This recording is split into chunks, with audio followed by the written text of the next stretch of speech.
on doing and being, when obedience is about what you become, not just what you do, by Yakubu Hakim Ishmael and Lois Datsi.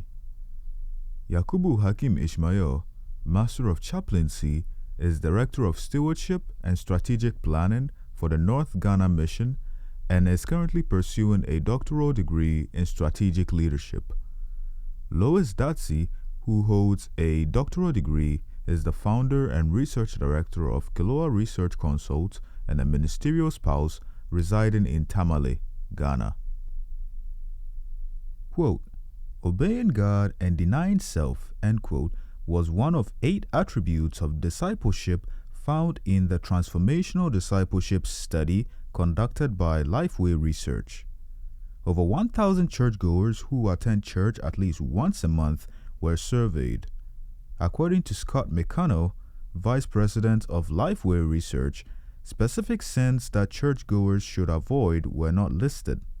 Rather, researchers were more interested in attitudes, seeing how important obeying God is to churchgoers. The results were that only 1/3 agreed with the statement, quote, a Christian must learn to deny himself or herself in order to serve Christ, end quote. Close to half, 45%, disagreed. While more than half acknowledged that they try to avoid temptations, few were willing to say that becoming a better Christian involves self-denial. McConnell concluded, quote, obeying God is only easy when a person's own desires match God's. Until believers have the same mind as Christ, denying their own natural desires will be hard, end quote. He said spiritual maturity goes beyond avoiding sin and asking for forgiveness. It also involves conscious choices to obey God's will rather than our own. Obedience to God is frequently taught as simple compliance with divine commands. But at a deeper, more existential level, obedience is not necessarily about rule following, but about aligning with the mystery of God's will, where certainty is rare and trust is radical. In Scripture, the greatest acts of obedience come after inner wrestling. This reality is observed, for example, when Abraham debated with God over Sodom, Moses protested his calling, and Jesus prayed at Gethsemane. True obedience needs courage even when there is a lack of clarity, allowing for reasoning, doubt, and pain. Obedience as spiritual growth. God uses the milestone of obedience to strip ego and nurture Christ-like humility. Theologian Mario Veloso states, quote, divine instruction prioritizes the formation of leaders and followers over the mere efficient or strategic execution of tasks, end quote. Arthur Ellen G. White echoes this formative manner of obedience. Quote, it is not the greatness of the work, but the love with which it is done, the motive underlying the action, that determines its worth, end quote. The central question is, why does God frequently lead through mystery instead of through clarity? This question unravels perspectives that suggest that obedience is not necessarily administrative compliance, but a crucible where the leader is spiritually formed. In contrast, there is a trap that elevates biblical obedience with procedural compliance, the do this and don't do that mind frame, which can lead to legalism. It is worth, therefore, exploring God's mystery amid obedience as a faith-tested endurance, that is, not as transactional compliance, but as transformational surrender. Ambiguity of God's voice, trusting in mystery. The Bible records several instances in which God's commands are vague, delayed, or paradoxical. God instructs Abraham, quote, go to the land I will show you, end quote, without providing coordinates. Jesus tells the disciples to wait for power from on high, without clarifying what the power will look like. These instances reflect God's concern for nurturing trust instead of explaining every detail. The paradox of being led while not always knowing necessitates spiritual maturity. It presents a challenge and a calling. The pastor is trained to appreciate precision in doctrines, prophetic interpretation, and mission strategy.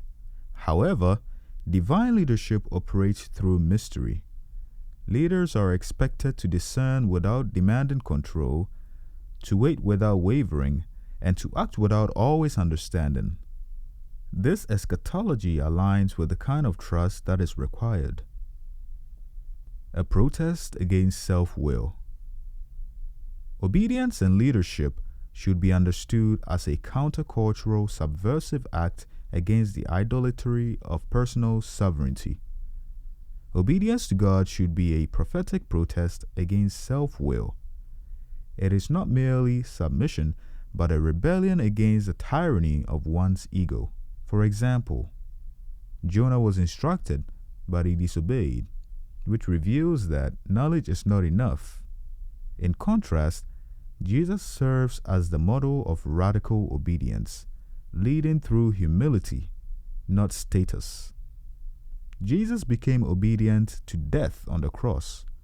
He demonstrated an active trust in the Father's heart, even when the logic of Calvary made no human sense.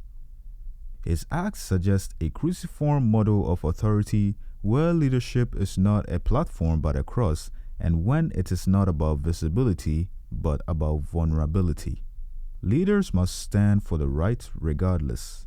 This kind of leader obeys not because the path is clear, but because the one who calls is trustworthy. This suggests that obedience is not weakness, but holy deference. True authority flows from submission, not dominion, and character, not charisma. Leading in tension. Obedience is not the opposite of freedom. It is freedom rightly directed. Rooted in covenantal trust, leaders should view obedience not necessarily as an act of discipline, but as an act of worship. The minister is invited to lead God's people in moments of ambiguity, tension, and prophetic urgency. This demands the courage to say yes, even if God is silent, stand firm when the outcome is unclear, and obey not just when it is easy, but also when it is costly. Quote, "Let the one who walks in the dark, who has no light, trust in the name of the Lord and rely on your God." End quote. Obedience is less about where God is sending you and more about who you become on the way there. This truth is practically relevant to ministers whose calling is prophetic and often countercultural.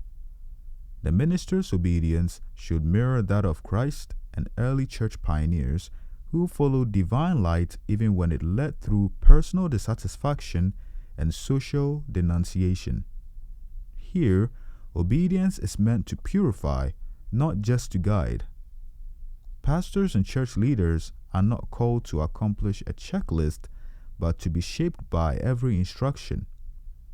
May our obedience mirror the Lamb and prepare a people to meet Him. May it illuminate our pathway, not because we always understand, but because we always trust. For bibliographical and biblical references on this article, and for much more content for pastors and church leaders, please visit ministrymagazine.org.